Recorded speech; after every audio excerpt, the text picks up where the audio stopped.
there are a lot of Christians who are doing the right things. They are reading their Bibles, they are going to church and paying tithes and all of that, but they don't actually have a relationship with the Holy Spirit. It feels like many of us still see the Holy Spirit like he's so God and we just have to respect him. We don't actually think that we can actually have intimacy with the Holy Spirit. So if you want to learn more about having or developing a workable relationship with the Holy Spirit, then do keep on watching. Hey, what's up guys, and welcome back to my YouTube channel. My name is Tolu Wanimi if you're just meeting me, but you can call me Tolu for short. I'm a Nigerian Christian YouTuber and a doctor in training presently. So to all my returning subscribers, welcome. Alright, today I'm going to be sharing with you how to develop a workable relationship with the Holy Spirit. First of all, if you're really struggling with understanding who the Holy Spirit is, understanding his personality, you're confused, as to the concept of Trinity, you're wondering, is he a dove? Is he a person? Does he think? Does he talk? And all of that kind of stuff, then I'm going to encourage you to watch this video I did a few weeks back discussing who the Holy Spirit is, explaining the concept of Trinity, and just discussing and describing his personality. So let's dive right into today's video. What are the things you need to do, or how do you actually develop a workable relationship with the Holy Spirit? The first one is the most obvious. Accept him by accepting Christ. This seems like, I just felt like, well, it's the normal common stuff, but I don't want to assume that everybody watching this is born again, right? Because many of us think we're born again because we've been baptized at birth, and all of that. And for certain people, we've grown so much in church that we are just so used to it. Like, we have naturalized into the kingdom, we have naturalized into church, and we feel that that's it. We're doing all the right things. We are, workers in church. We've gone so far, in church. We're doing school of disciples. But the thing I need you to understand is that in this kingdom, in the kingdom of God, guys, there is no naturalization. There's only one way to be in this kingdom, and that is through birth. That is why you've got to be born again. So if you've never had any point in your life where you made an intentional decision to give it all, to have Jesus as your Lord and your Savior, to surrender your life to him, to allow him to take full control, to take charge, to take the steering, to take the wheel, if you've never done that, then I think it's something that you've got to do, because there's no having the Holy Spirit without having Christ. They go hand in hand. Christ doesn't come into your life alone. He comes in the full package. He comes in the fullness of God. So if you receive Christ, you receive the Holy Spirit automatically. That's just how it works. So if you've never received Christ, then you're not going to receive the Holy Spirit, because the Holy Spirit does not come without Christ. They're not separate. Okay, Christ is in him and he is in Christ. Like the Godhead, the three, the three people in Trinity, three persons in Trinity, they are in each other. So if you accept Christ, you're accepting the Holy Spirit as well. The second is to acknowledge him. Now, this may seem like something we all do. Like, it may seem normal, of course we acknowledge it, but do you? Even right now, are you conscious of the fact that the Holy Spirit is with you? That even while you're watching this video, he's in you and he's with you. He's working with you. You carry him. You are his vessel. You are a carrier of the Spirit of God. Are you aware of this? Are you conscious of this? Because many of us just live life. We know about him, but we don't know him. We know, we've heard, we've read that he exists, that he lives in us. It's a theory. It's more like a theory to us rather than what it really is, rather than something that is practical. It's more like head knowledge, not heart knowledge. We don't know him by heart. We don't know him here. We just know him up here. So are you conscious right now that the Holy Spirit is with you?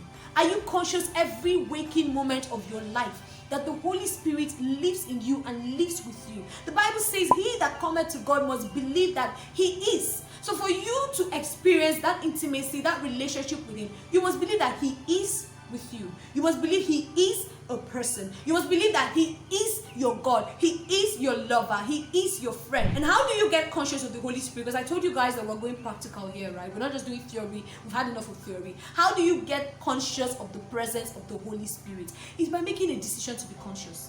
If you've been watching my videos, you know that there's one thing I always say. We don't work by our feelings. God does not respond to your feelings necessarily. He responds to your faith. Right? So waking up every day and making a decision that I will be conscious of him. Even if I can't seem to feel him, even if I don't feel butterfly in my tummy, I will be conscious of him. Let me tell you the truth. A lot of times when you hear people say the Holy Spirit is with me, the Holy Spirit said, it's not because they felt him. It's not pretty much a feeling. Because we can't confine the Holy Spirit to a feeling. We can't reduce him to just a feeling. He is a person. You get to know him, and from knowing him, you experience him. So you don't get to try to experience, have experiences or have feelings, about him and all of that. It comes, it happens, but feelings flicker. They're fluid, they're temporary. Okay? So you may wake up in a day and not feel like God is with you.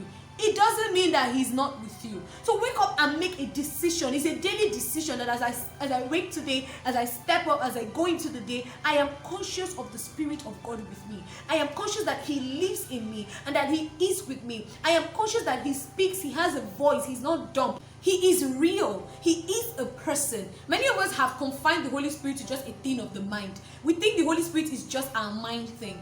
He's a thing of the mind. He's an idea. He's something that we read about in the Bible. We're not actually conscious of, this reality. We're not actually conscious of the fact that the Holy Spirit is real. And that means that he can talk. It means that he can feel. It means that he can communicate. He can have intimacy. He can have a relationship with you. So if you accepted Christ, then you need to acknowledge every day. Wake up every day and acknowledge that, you know what? Today as I step out, I acknowledge that the Holy Spirit is in me and with me. Be cautious. Live like you are with somebody. Live like you are not alone. But many of us keep walking around like it's just us. We feel like it's just us, but if you wake up every day and it's not just me, right? I'm with somebody. Somebody lives inside of me. God lives in me. I carry God. You carry God. Number 3 is to actively communicate with him, right? So the first thing is to accept him by accepting Christ. The second thing is to acknowledge him by making a conscious decision, making a decision to be conscious of him on a daily basis. And the third thing is to actively communicate with him. We know how relationships work. There's no relationship that works without communication. If you must have a good relationship with the Holy Spirit, you've got to talk to the Holy Spirit. There's no magic to it. And it's not weird. Because a lot of times when I speak with people, they're like, it's weird. I'm just talking to somebody I can't see. Well, here's one thing I want you to never forget. There's no audience. There's nobody. It's just you and the Holy Spirit. How wrong can you be? Why are you afraid of making mistakes? Because people are like, how do I speak? What if I don't say what's right? Jesus went to that cross. Jesus went all the way to redeem you, to call you to himself. He wants you more than you want him. Do you really think that thunder is going to strike you just because you forgot to start your prayer with in Jesus' name? My point is, if you are going to make mistakes in how you relate with the Holy Spirit, you want to do it with him. You want him to teach you. You want him to correct you. If there are mistakes you are making, know that he's going to correct you. So don't be afraid to talk to him. How do you do this? When you wake up in the morning, what's the first thing you say? What's the first thing that comes out of your mouth? Even in your heart, what's the first thought on your heart? I like to just start by saying, hey, what's up? It's morning. Good morning. Okay, we're seeing today and I'm doing today with you. Notice that I'm not saying have your quiet time in the morning. Even if your quiet time is at night, when you wake every day, start with having a conversation. Now, it may seem weird initially because you're talking to somebody you can't see. Okay? But trust me, the Holy Spirit is realer than the person you can see. But it may seem weird, but keep doing it. Keep doing it. Consistency is what works in this kingdom. Consistency is how things get done. When you wake every day, start by talking to him. Through all your activities, talk to him. Let him know. Gist with him. Gist with him. Tell him stuff. Tell him about things, okay? Many times we confine the Holy Spirit to, I've said this many times, to really big and spiritual things. We confine him to really huge stuff. We don't think we can talk to God about a crush. I remember in my JS2, I had a crush on this guy, and I remember that my mom had taught me at that young age that I could tell the Holy Spirit about crushes. So I remember coming home that day and kneeling, against a settee, and I was like, I have a crush on this boy. Mommy said I can tell you about it. I don't like the fact that I have a crush on this boy because I'm not supposed to do this and that and that and that. And I talked to the Holy Spirit and he walked me through that thing. He worked me through that crush with that boy. That's another gist for another day, people. See, when people say they have issues with talking to the Holy Spirit, I ask them, how do you talk to your friends? You don't think twice about it. You don't think it's weird. The only reason you talk to them is because you believe that they are there. You've got to believe the Holy Spirit is there and talk. Let's communicate. Active communication. That's the basics. That's how this thing works. That is the bedrock of this thing. You've got to talk to him. And communication is a two-way thing. Meaning that you don't just talk. He talks back. Now, hey, here's where there's wahala. But How do I hear him? How do I understand his voice? What if it's my mind? What if it's not me? What if, like I keep saying, how wrong can you go with these things? Listen to him and expect him to talk. And you know what?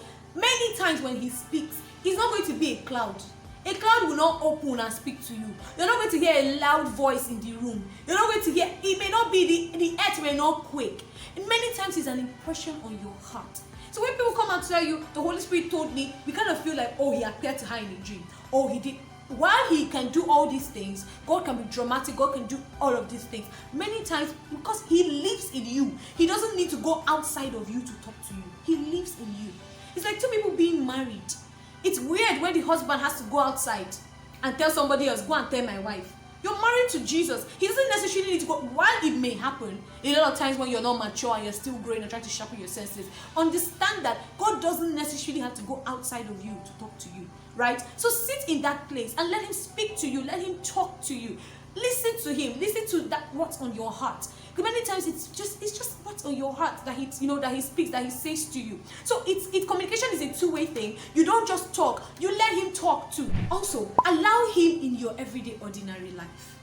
So don't confine him to the really spiritual things like I said earlier, and then leave him out of your everyday ordinary life. You know you can ask the Holy Spirit if you're not sure what to wear, right? Like when you wake in the morning and you're trying to figure out what you can wear to school or to work. You know you can be like, this is too stressful. What can I wear? And like I said, you may not hear my child, wear pink and okay, the Holy Spirit not to wear pink and green. My child, wear this and wear this, wear white and wear black, and all of that. You may not hear that, but there's just that knowing, that sudden wisdom, that sudden knowledge, that sudden understanding. You wanted to understand something, you're trying to read something, and it's not coming. Then you just ask the Holy Spirit, you know what? I don't understand what I'm reading. It happens for me many times. I'm a medical student. We do a lot of reading over here, and many times you read stuff and everything is blank. Like you're trying to understand if they replace your brain with chicken head. You can't understand anything. Many times like that, I just leave the book and just say, Holy Spirit, you know this thing better than I do. So which way? Let's do this together, right? And many times it's not as if he begins to sit in front of me and begins to say, oh yeah, like this, but it's just a sudden opening. Like there's that sudden opening up. I suddenly feel like, whoa, I didn't see that. Finally, invest in learning about him. You want to know about the Holy Spirit. When last did you read a book about him? When last did you read a book about the Holy Spirit? Okay, I'm not a book person. Some of you guys were born with reading in your DNA. I'm not a book person. Fine. When last did you listen to a sermon about the Holy Spirit? When last? I'm going to give you guys a really good book, a very popular book, Good Morning Holy Spirit by Benny Hinn. Wonderful book, awesome book. You can read that. But if you can't, then Benny Hinn himself has a lot of sermons on YouTube about the Holy Spirit. So once in a while, when you wake in the night, why don't you make a decision that I'm going to learn something new about the Holy Spirit every day? So even if it means me watching a 5-minute video about the Holy Spirit or reading or checking the Word of God, I'm going to learn something new about the Holy Spirit every day. So that's about that. That's what I wanted to share with you guys today, and I hope you've been blessed. If you've been blessed, remember to give me a thumbs up, like this video. It encourages me, and then leave a comment. Just let me know what you think. Which of these steps has blessed you, and which statement here has really blessed you. Let me know in the comment section. And of course, if you've not subscribed, remember to click on that subscribe button. It's totally free. Until I come your way next time, this is bye-bye. And it doesn't take you anything to surrender your life to Christ except your heart. It takes you believing in Jesus, believing in him, believing in his works, believing that he died for you, and then confessing it, letting him know that you surrender. You can do that even right now and just let him know that I surrender my life to you. I give my life to you. Take full charge, take full control. I believe that you are Lord. I believe you are Savior. I accept you and I proclaim you as Lord and Savior over my life. Once you've done that, you're receiving the Holy Spirit automatically.